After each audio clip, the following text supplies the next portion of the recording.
What's up, guys?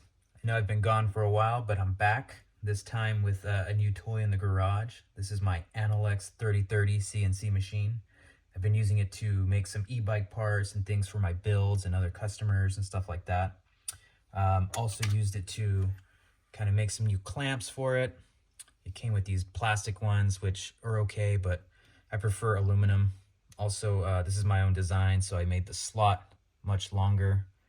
The overall length is a little bit longer, but not much.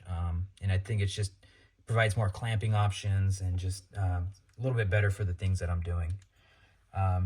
Anyways, this thing's been working really great. We got the Makita router on here. That was upgraded almost immediately because I knew I wanted to cut aluminum.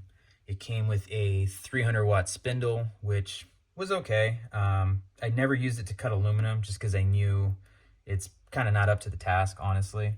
At least compared to the the Makita router. So swapped that guy out pretty quickly, and then got to cutting, and it was working pretty good up until yesterday, actually.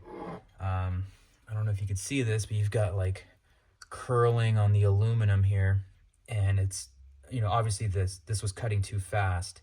And I was using settings that I've used to cut aluminum in the past, so I was kind of scratching my head as to why I was getting these results.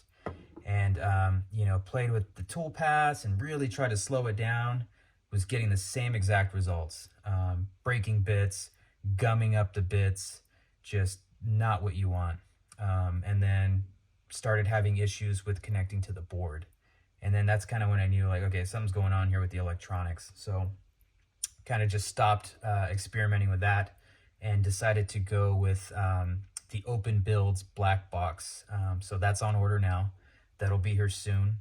And just wanted to kind of make some videos and show people, like, one, how cool this machine is.